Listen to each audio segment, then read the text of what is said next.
Hey guys, it's Alyssa, the hopeless romantic redhead. And it's Leah, the reluctant critic. And together we are Main Character Syndrome. Named after a condition we both definitely have and are not getting treatment for. We're just two book besties with too many books, not enough shelf space, and a lot of opinions, so let's get into it. Okay, this is our second episode of season 3, and we are going to be talking about Sarah J. Maas on Call Her Daddy. You guys know the podcast. We need to talk about that episode. Alex Cooper, Sarah J. Maas, talking about everything in the Maasverse. It changed my entire opinion. It really did. Of Sarah J. Maas. For one, I had never heard her talk.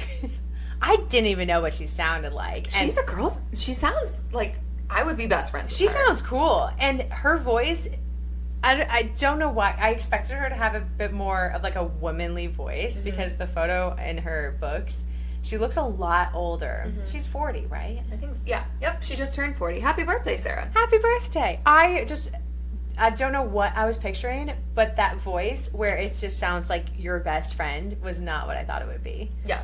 She's cute. I love her. I love everything about that woman. She is gorgeous to boot.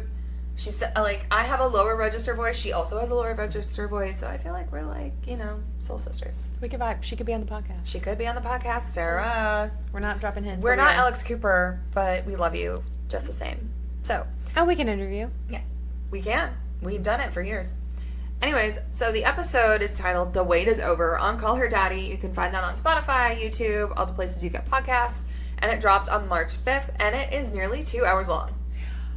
And it goes by so fast. That was the most interesting 2 hours. And we didn't even listen to it on double speed, did we? No, we listen to it normally, which is a first for us because we don't listen to anything normal speed. No, but with that, I wanted to absorb everything. And you don't feel like you're just waiting for the next sentence to come. No, I felt like I was like listening to my best friend talk to me. It was so fascinating. And I thought it was such an interesting way to drop such a bombshell on us that she's coming out with 2 new books. So if you haven't read it or heard it, listen to it. If you haven't heard about it, she's coming out with 6 and 7, and we can talk about that. Which, didn't she say it was on New York Times and her dad reads the newspaper? Yeah. That was cute. That was great.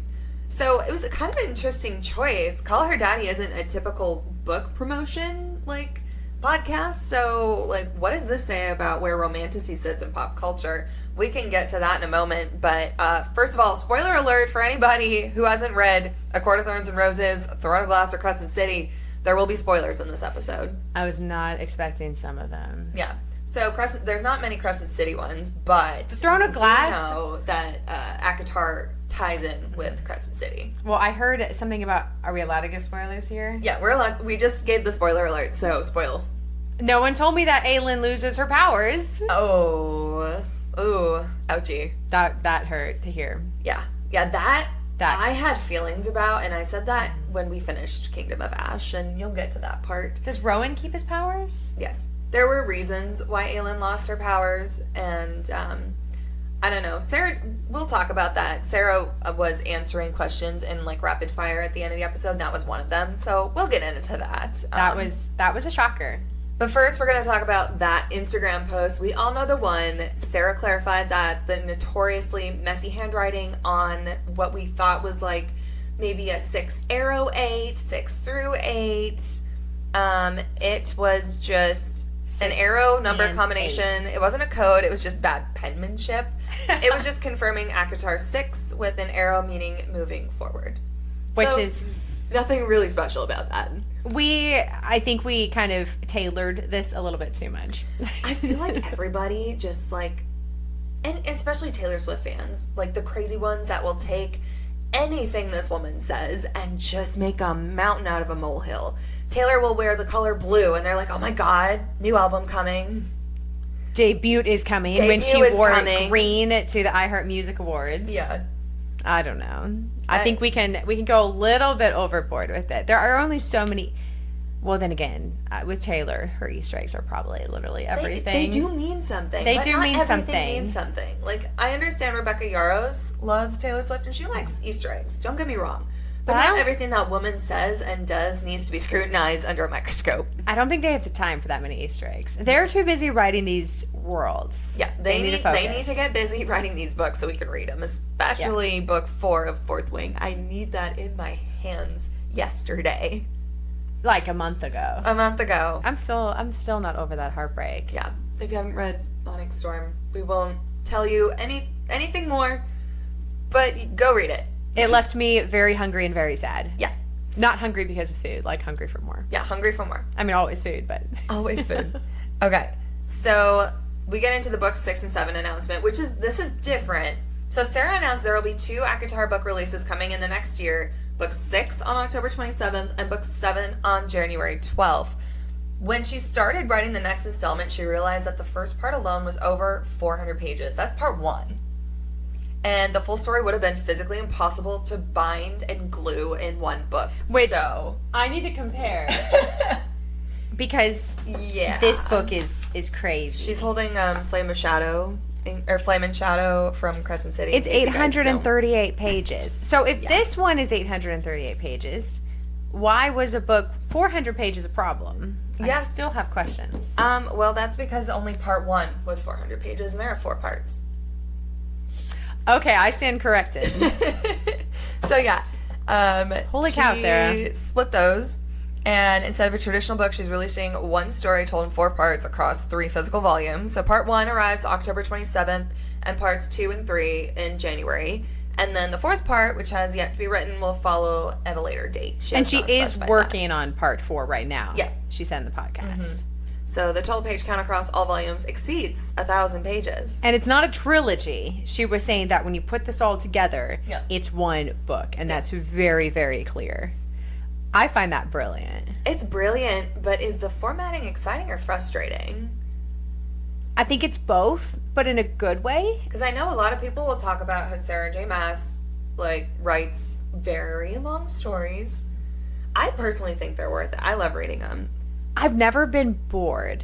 Like, even in some of the world, I mean, okay, Throne of Glass had some slow moments, but you got the world building aspect of it, and it was actually really helpful. Mm-hmm. It wasn't so boring that it wanted me to stop reading it. It's like you understood the purpose of it. So I've never found, even the slow moments of the book, I've never found that frustrating. So I don't have a problem with a 1,000-page book. Yeah, I mean, I'll read it. We all will read it. So it's like those who might be complaining about it, you're still going to read it. I think you can kind of get stuck into a box with writing that you have to follow the same format. And I like that she's kind of breaking that mold with it. She's kind of like the Taylor Swift of authors. Like, she does what she wants to do unapologetically, and then people will still buy her content. I think it's brilliant. I mean, it's basically like the anthology of her book. Okay. Taylor Swift, 30 songs in one album. It's kind of the same thing. So then we get into her next topic, which was the ACOTAR TV show, which we all know Hulu was currently the holder of the rights. They're not anymore. Sarah confirmed that she now has her rights back across all of her books, kind of framed like a Taylor Swift owning her master's moment. She said her focus right now is books, but when adaptations happen, she wants to be deeply involved. She wants to make sure the fans get the stories they deserve, and she wants to make sure the casting is perfect. She said she hasn't found a Reese, which, I don't know how you can, especially with, AI art coming out. Mm-hmm. How do you find someone who fits that image perfectly? I think the only thing you can do is animated. Yeah. I think, honestly, there are good animated. A really good animated movie would be perfect, or a TV show. I think that's the only way that you can actually capture the character and the look that you want. Because then you can get them perfect. Because, you might find an actor that has the looks, but if he doesn't deliver the lines and if he doesn't have the persona, it's going to ruin the whole thing. Shoot, have Sony Pictures do it. They did great with K-pop Demon Hunters. That would be the type of animation that I'd watch. Mm-hmm. And we can get that epic music. Yeah. But let us know on social media or in the comments on this pod who your dream cast would be, because we're very curious. I personally have no idea. There are no thoughts in my head about what he could look like. I can picture Reese, but I can't think of any actor that looks like him. I can picture his AI. Now, Cassian, I think Liam Hemsworth would look like a great Cassian, or Chris Hemsworth. Chris is a little older, but I think Liam would do a great job. I think Liam could. Is he rugged enough? Well, he's currently in The Witcher.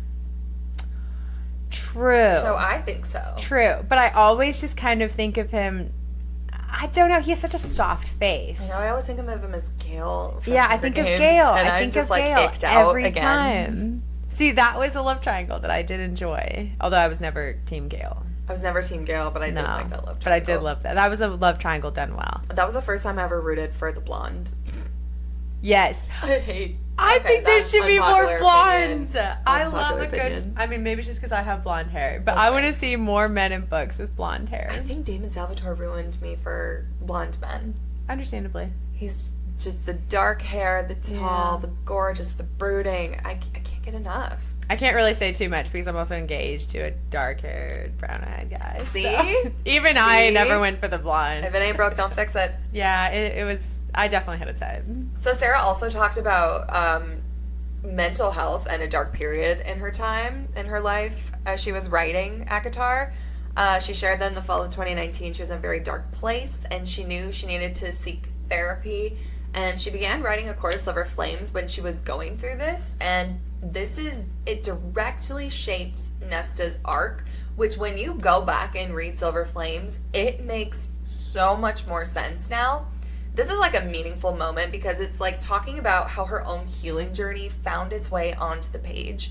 And knowing this changed how I read Nesta's story now. Well, because at first there was a lot I saw on, TikTok and everything. A lot of people had problems with Nesta, which they should. They're like, she's not involved. Like, she did all these horrible things. Yeah, she's always negative. Yeah, like, she's how never could positive. how could you ever forgive her? Like, she doesn't deserve anything good. But she had trauma too, and hurt people. And I was so happy to see the healing that she found. That was, other than Akko Math, that was probably my second favorite book in the series so far. Knowing what I know now, a lot of the scenes make sense. Like when she absolutely breaks down in one scene and Cassian is like there to comfort her. The mountain hike. Yeah. That happened to Sarah. Yeah. She based that off of her own experience. And now knowing the backstory, like, I wish people could hear the Call Her Daddy podcast first and then listen to Silver Flame.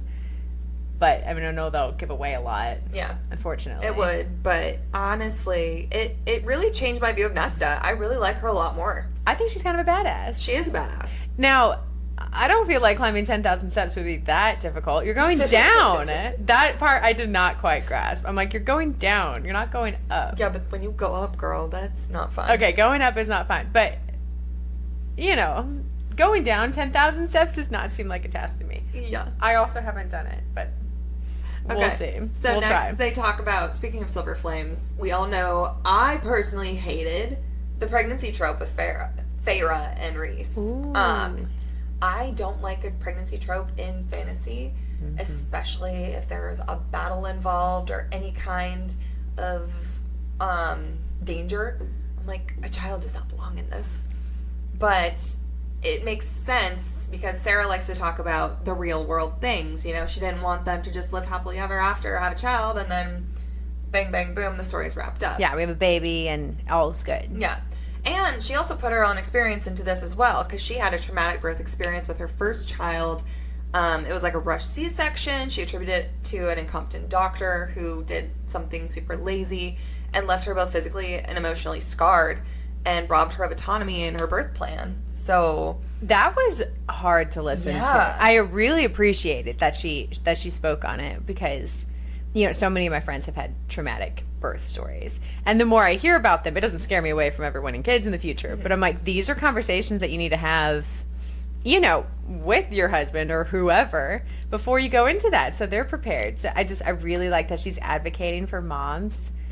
I don't feel like it's talked about enough. I like that she's not all like, pregnancy is so beautiful. She's like, I hated being pregnant. Like, I love my son, but it was traumatizing and it was clearly difficult and emotional for her. And it really makes me see the pregnancy trip a little differently because she went through something super traumatic and Feyre was also going through something super traumatic. And she also kind of like, she didn't like justify Rhys's reaction and actions towards Feyre during the pregnancy, like not telling her that having this child would kill her. But she said he's not human, he's Fae. But he's allowed to make mistakes. And he made a mistake. and so does everybody else. I actually really appreciated the fact that he made a mistake, because for a couple books, it seemed like he was so perfect, and it was nice to see, okay, the rose-colored glasses are coming off a little bit. Yeah, it was nice to see it was like an actual relationship. Yeah, he has human-ish moments. Right. Fae-ish moments. Okay, let's get into Tamlin's redemption arc, question mark. People keep asking, like, is Tamlin going to be redeemed? And we thought maybe from A Court of Wings and Ruin that he might, but Sarah kind of addressed this, and it really made sense that women have confided in her that Tamlin's treatment of Feyre mirrored their own past relationships with abuse, and she kind of said she has no desire to erase or invalidate those experiences, so probably not going to get a redemption arc for Tamlin. I feel like he already kind of got one, though, in a way. You know, when he saved Rhysand. Yeah, but I don't think he's going to get, like, a love story. No, and I was kind of on the fence about whether or not he needed one, but I was actually really appreciative. You know, like, I could have gone either way. Like, if I got a redemption, I would have read it. I don't know if I would have loved it, if I'm being honest, because it's Tamlin. I mean, Tam had his own trauma. He was also traumatized. So yeah. he made choices like that I weren't said, the right choices. But, you know, hurt people hurt people. And he was better in the end. But I think he needs therapy as well. Yeah. If she does it, it would have to be done in such a balance beam, careful way. I would be curious. I don't think it should happen. After hearing her perspective on it, I don't agree that it should happen. Yeah. I was on the fence before, and then now I'm on the side of the fence where I'm like, no, I think we can just let that chapter close, and he can just go off into his bubble. Sorry, you know? girl with the Tamlin tattoo. It's not happening. I want to know where she's at. Girl, have you gotten that removed yet? I want to know. I'm You very could change curious. it. You could tattoo over it. Tattoo over it. Change it to Hamlin. I don't know. Hamlin? Hamlin. I'm trying to think of like another Hamilton. You could kind of change. You could change that into a Hamilton. Maybe. I don't know. I mean, it wouldn't look good. You know what? Really think before you get tattoos. Yeah, Maybe that's please. the moral of the story. Don't just, oh my god, I've seen some fourth wing tattoos, and I'm like, why would you put that on your body? Let me tell you, I've seen one of the throne scene, and I'm like, why would you put that on your body and it's permanent? Where? I understand expressing yourself, but my god. What if But a child at the looks at you and is like, expense what's of everybody that? else who has to look at that too. Okay. Next, we're talking about spicy scenes versus smut, and I really loved how Sarah explained this, because she's always put in this box of, if sex is on the page, then it's smut. And she is not ashamed of the explicit content in her books, and she really pushed back on the idea that it's smut and shameful, and specifically noting that the scenes between Cassian and Nesta in Silver Flames, while hot and heavy, it is tied directly to the emotional plot. Which, hearing her talk about it, it helps it make sense. I feel like this book needs a reread after hearing this podcast. I do. I really want to reread it now, just because of everything I know. And just how personal it was. Because I think that was something that when I read it at first, I misunderstood it. And now hearing her perspective and what careful thought that she put into it and how it forwarded the story, now it all kind of makes sense. You can still skip it if it makes you uncomfortable, and I will, Which is fair. Which is totally fair. My opinion. You know what's happening. You can just fade to black on your own. I mean, question, is the sex serves the story it defends it holds up? Absolutely. Hello, chapter 54 of Mist and Fury. 55. That whole 55. 55. Chapter 54 is the reason 55 happened. Like, that whole emotional lead up to that story. Guys, this is adult fiction. They're not just going to hold hands and go to bed. Like, no fade to black. No fade to black. I mean, the sex is on the page, but that doesn't make it smut. That just means it's on the page. You read it. There are other books that are... It's every other... I haven't read them. Cause if you want smut, read Tessa Bailey. There are books where it's like every other page. There is a bit more of a story when it comes to all of this. Yeah, this is actual... There's plot to these books, and then sex is, like, sprinkled in. And it's not, like, every chapter. I mean, Silver Flames has a lot of it, but, again, it's Cassian and Nesta's story. But it's not a surprise. She always has it broken up, so you know exactly when it's happening. So if you don't want to read it, you can easily skip. Yeah. Like, it doesn't just come out of nowhere. Well, Cassian and Nesta and the the dinner room. Yeah. That felt a little bit like it came out of nowhere, but Yeah. Well, and Sarah was talking about her dad. He likes to read her books, and she's like, do I just redact all the spicy scenes? But if I redact those, then that takes away from the plot, so she can't. So, I mean, if you skip it, you'll skip it, but you'll also miss some of the plot. her dad reading those pages, I would want to crawl. She said her grandma likes to read them, too. She also said that her husband's mother, so her mother-in-law, likes to read them and think that her son is the main character. I have questions. I also have questions. It makes me so uncomfortable thinking about it in that context. Please no. What do you mean? That was a Her name was detail. Linda. Linda, she name dropped. She name dropped. I love a good name drop. Like if you're just gonna, just don't beat around the bush. Just tell me the name. Tell me the name. Tell me the name. Like when people, I watch TikToks and people will be like, I'm not naming names, but I just had the worst experience at blah, blah, blah. I'm like, no. Just tell me the name. Tell me the name. Tell me the name of the business. Tell me what they the name. did. Mm-hmm. I want to know so I don't go there. I need the tea. We need the tea. I need the tea. All right. So Rapid fire. at the end of the Call Her Daddy episode, it was a great discussion with Alex Cooper. And Alex Cooper is a great interviewer, by the way. Like, she's also put in a box that she did start out with a podcast about sex. And people learned a thing or two from that podcast. But then she really, like, turned herself into, like, this really great businesswoman. Well, she has broken the mold, which I feel like is so hard to do. Yeah. And she has done it so expertly because her sex podcast, I never listened to it, but I don't even think about that at all. I just think, like, oh, she is an incredible interviewer. She does not miss a beat. She knows how to ask follow-up questions. But she's not afraid to talk about the hard stuff either. And she'll knows talk what the about fans the sex. Huh? Yeah. And she knows what the fans want, She too. does know what the fans want. Lots of questions after. I felt like the rapid fire session left more questions than answers. It did. Well, yeah, because a lot of times she's like, skip, next question. But it told you a lot without telling you anything. Exactly. Okay, so it needs to be listened to. Rapid fire. What did Lorcan do? Hinted there might be a bonus content later, a surprise Christmas present for us sometimes. So a whole lot of nothing. A lot of nothing. Whereas Vaughn, She thinks about that a lot. also nothing. Also nothing. All right, this is Elaine rejecting the mating bond with Lucien. Elaine is going through some shit, is what she said. Which, fair. Fair. You know, she not only got broken up with by her fiance because she turned fae. Ouch. She turned fae, so she went Against from her human to will. fae against her will. So now she's this whole other being. Now, instead of living 60 plus years, she's living 6 centuries. Like, there's a big trauma. She deserves to tend her little garden. For a little bit. Bigger cookies. If you had to pick Lucien or Azriel for her? Ow. I want Azriel to end up with someone cool. I think she's too soft. She's too soft for too him. soft. Azriel deserves Gwen. I think Gwen would be a good one for him.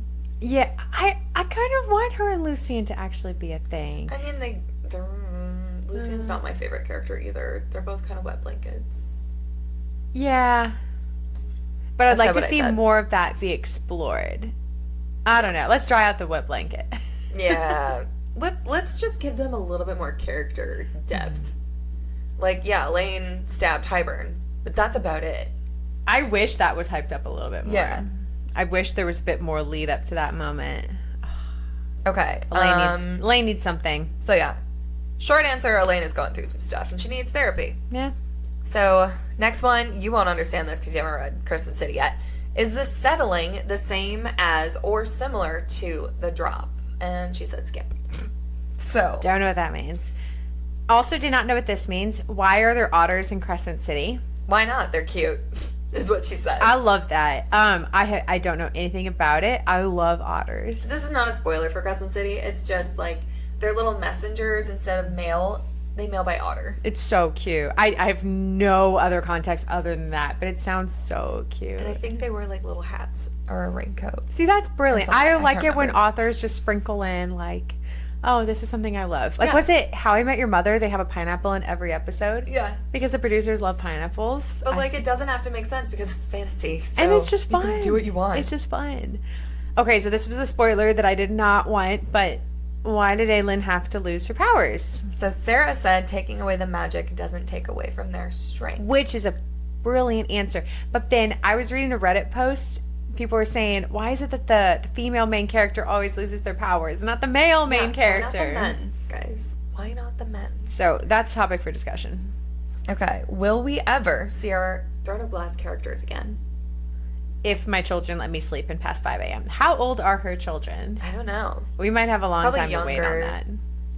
Yeah, I don't quite know. That could be a little while. Okay, where is Manon now? Therapy. Fair. You'll understand why when you get to Kingdom of Ash. Okay. How do Fae get in the House of Wind? This might be something you find out. Is this like a 6 and 7? Maybe. Sort of. Had to. I'm sorry, guys. 6, 7. Okay. Back to business. What is Rhysand's last name? Does Asriel have a last name? I don't remember. Because that was my question. I'm going to be don't Googling know. this. Because last name, I'm Googling Do any of this. them have last names? Well, Archeron. Well, Nesta. Well, yeah. The Archeron. But- Archerons. Tamlin doesn't have a last name. No. He might. I don't remember.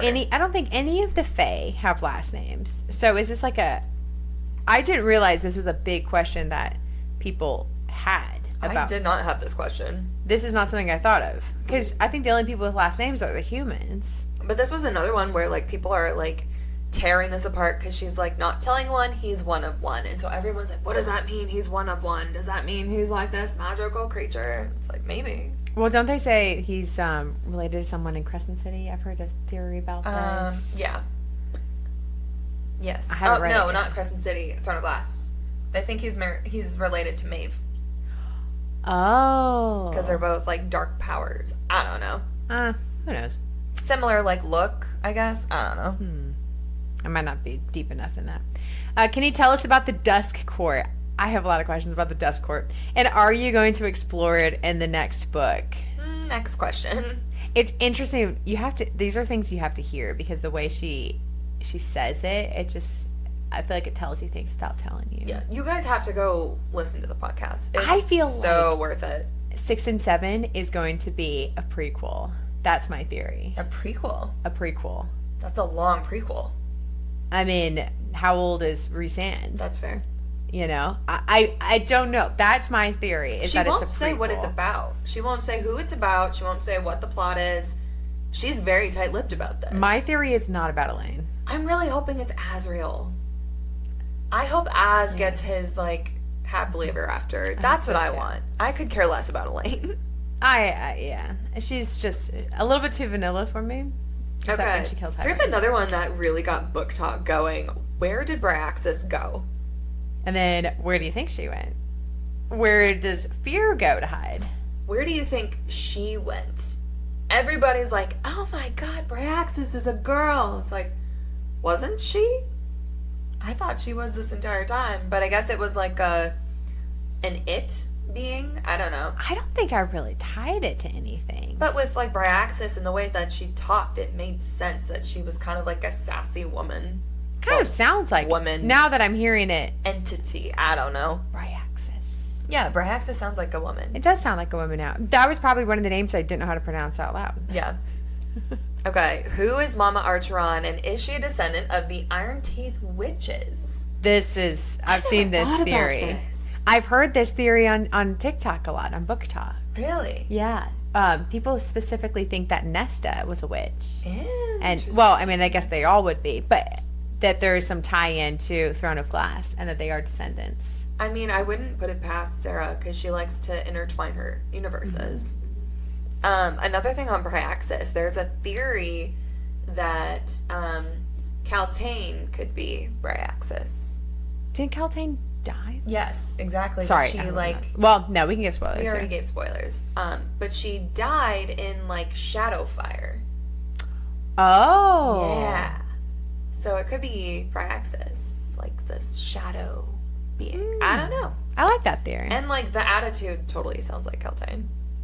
I like Caltaine. I think it'd be fun. She got a redemption. Anyways, going back to that question, who is Mama Archerana? Is she a descendant of the Iron Teeth Witches? To which Sarah just said, I need a spicy margarita. This seems like tea. Yeah. So, whole heap ton of nothing, but something. Are Bryce and Hunt endgame? Yes. Thank goodness. Sorry, spoiler for you.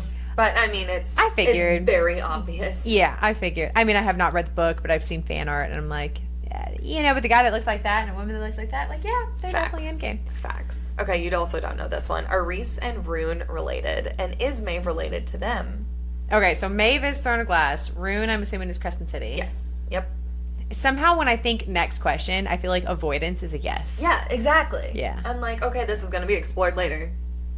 Okay, who would win in a fight? Bryce, Aelin, Feyre, or Renan? I love that. She said this. She said they wouldn't fight. They'd be like, this is dumb. Let's go get In-N-Out Burger. Which is fair. I but I also think Manon. I think Manon would get... She just wiped the floor with all of them. Yeah. I was going to say Aelin, but Manon's kind of a badass. Yeah. She would... But then... Well, then she and Aelin stopped fighting. True. Although, if Bryce has a vacuum, if you know, you know, she could win too. I don't know Bryce. See... We're going to get on this. She's a fiery redhead, which is why I just love her in Crescent City, because I feel like we're soul sisters. I like her. I don't know anything about her other than her fan art, but she looks cool. Her fan art's perfect. It's gorgeous. Okay, we're gonna PG this. Kiss, marry, kill. Rhysand, Hunt, or Rowan, and she said kiss all of them. Use your imagination to what that actually means. I don't know Hunt. So I would say Rowan. You'd kill or kiss? Oh, I'm sorry. Okay, I would kiss Rowan, marry Rhysand, kill Hunt. Okay, I would probably kill Hunt only because I don't know Hunt. That's fair. I really like Rowan's backstory. I think I would marry Rowan.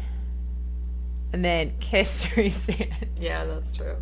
You know? I hard. really like Rowan's backstory. That is really hard. But I also would, like, take a page out of Sarah's book and kiss all of them. Yeah, I don't think there's not really a choice. Climbing like a tree. Okay, Great men. Couple discussion questions that we have for us and then for you guys at home. Are you pre-ordering all 3 volumes or waiting to see if the format works? I feel like if you like the series, you would trust the process. But what if, like, you own a paperback and it only comes out in hardcover? Like, there are so many people that are like, oh, I gotta wait for the paperback. And I'm like, no, I'm reading this now. Oh. It's like it wouldn't match in your bookshelf. Yeah, see, my bookshelf is a mess. So I probably wouldn't care. That's fair. My bookshelf it needs a lot of work. I mean, I currently have Crescent City hardback and then Crescent City 1 and 2 paperback. So the third is hardback and the rest. But, like, the third one, when I went to the midnight release, only came in hardcover when it was first released. I was like, but I have paperback. What do I do on my shelf? But I still wanted to read it, so I did. I will... You know what? Yeah, I do get bothered when I have in a series when it's mixed. Yeah, it bothers me on my shelf because this is taller than the other 2. Yeah. I do have a series, where some are hardback, some are paperback. Because I usually, like, thrift some of them, so it just depends on what's available. But I look at it and I'm like, kind of bothers me a little bit. That gives me another thing. I have beef with Lauren Roberts. Love her. Interviewed her on this podcast. She fixed this problem, but when we had Powerless, Reckless, and Fearless come out, but then in between Powerless and Reckless, she had Powerful come out. And Powerful was teeny tiny. It was tiny. Compared to the full-size book, and it didn't match on my bookshelf. She has fixed this problem. Now, she has? She has. She's released them in the same size, but I got the first one, so now it's teeny tiny compared to my other books. That is hilarious. Again, this goes back to my problem with novellas. I'm like, they don't fit. I don't know where they fit. I can't figure that out where they fit. Okay, Team Azrael or Team Lucian. For Elaine, we kind of did talk about this. I think Lucian. I would go Lucian. Azrael deserves someone else. I'm sorry. I don't know how she would make the story, because, like, Elaine's kind of boring. She kind of is. I like she does Lucian. Is tend to her garden and cry. Yeah, like I mean, crying's fine. I'm not saying don't cry. Well, for sure. But and she went through a lot. Yeah. Not like dogging on that. But Yeah. she just wasn't my favorite character. well, I think it's like, I mean, there will be people that relate, and I'm glad that each character you can relate to them in different ways. She's not someone that I can relate to. No. Because I would not be the crying person. So I think that's why I struggle with it. Okay, what questions do you have that Alex didn't ask? I think she asked everything. I wish she had asked, like, when you say next question, are you avoiding because it's a yes? Yeah. That could be the only follow-up. I feel like she wasn't allowed to push. I feel like that might have been a rule with, like, having her on the pod. Because, like, True. I realized that Alex did not push anything. She let her talk. True. But maybe that's also her as an interviewer. Like, she lets them say what they want to say. But she revealed a lot. She did reveal a lot. So thank you, Alex, for asking those questions. What do you think about Sarah's reveal on Call Her Daddy? I like it, but I also, like, I've always been a fan of Alex Cooper just because I like her as a marketing businesswoman. Like, she's genius. I like it. But also, like, again, it's different, and it makes you wonder, like, is romantasy changing in culture a little bit? Like, Well, it's a hot topic now. It's not just, it's not something just for like a book club. It is a Yeah. part of culture. Like ACOTAR, all of these books, Throne of Glass, like they're very much our culture it now. is book talk. Yeah. Bookstagram. Empyrean series, Yeah. like that's like our Harry Potter now. Exactly. So, like, where does romantasy sit in pop culture today? I feel like it's, like, top. Like, I'm seeing a bunch of e-news articles saying, like, Sarah J. Maas and Rebecca Yarros talking about Fourth Wing, and I never would have seen that in a People article. Never. But now it's, like, anytime there's an announcement, it's announced on all, like, the news outlets, which never would have happened when I was in middle school. I like that we have new avenues for announcing these things now. Yeah. Like there's going to be like a Instagram live one day and she announces book 8. Exactly. It's like reading is finally cool again, and I'm not the nerd who just sits at home and reads books. I'm one of the popular kids. And the authors can take control of Yeah. how they release things. Like they have full creative control. Yeah, and they're not, like, boxed in their deadlines now, because publishers are realizing that if you do that to authors, they get rushed, and the result is crap. You can tell in movies and shows, TV shows specifically, I'm thinking of a really popular one. Yeah. You can tell when things are rushed. Yeah. And it alienates the fans. I think Iron Flame was rushed for Rebecca Yarros. Not saying it was bad. I didn't love it as much as I loved the other two. It felt a little disjointed at times. Yeah, but you could tell she took her time with Onyx Storm. Yes, that one was so thought out. It redeemed the whole series. I mean, the series I wasn't going to stop reading it to begin with, but Okay, thoughts on book 6 and 7 theories? I think it's a prequel. I don't know in what capacity. I could see it being about the Dusk Court. I could see, I have questions about how everything, because they talk a lot about like the what was that first war that they had in the beginning, like the Gods War or something. Yeah, like they with talk Maeve and Erewhon and They talk a lot about that. Like they give some interesting history tidbits. oh wait, Maeve and what was- Erewhon is Throne of Glass. Yeah. Sorry. I'm disagreeing with you because there's so much in those books that I struggle to remember all the time. But I think it's some sort of prequel. I could see it's some sort of thing about how Prythian was like broken up and established to begin with. Interesting. That's my theory. It's a prequel. Yeah, or like the war between Fae and humans, I think. Because was it 500 years ago where everything got split and they built the wall? Yeah, I think so. I could see it That being would be interesting. Who knows? I'm not gonna bet money on it because I don't want to lose. But I would bet money on it. I feel like it might be another crossover with Crescent City in 6 and 7. I don't know. Because Flame and Shadow was a crossover Yeah. with ACOTAR, so I don't know. 'Cause I feel Rhysand like was it in might. it. Yeah. I read that page. Yeah. Sorry, spoiler for you. But you'll understand it. Leah's very much like, you can spoil it for me, she doesn't care. I love spoilers. Like, it does not ruin the story for me. Like, Aelin knowing that she loses her powers does not ruin the story for me. Now I'm like, oh, I can't wait to read it to see what happens and see if I'm really not happy about it. I don't think I'll be happy about it. But to see, I'm excited to hear my thoughts on it. Yeah. When I get to them. So yeah. We would love to hear your thoughts, so please follow us on social media, Main Character Syndrome Pod, and let us know your answers to all our questions, because we have opinions and we want to hear yours. And we want to share yours. Yep, and we want to share yours. So for now, to the readers who listen, we'll see you later. Bye, besties.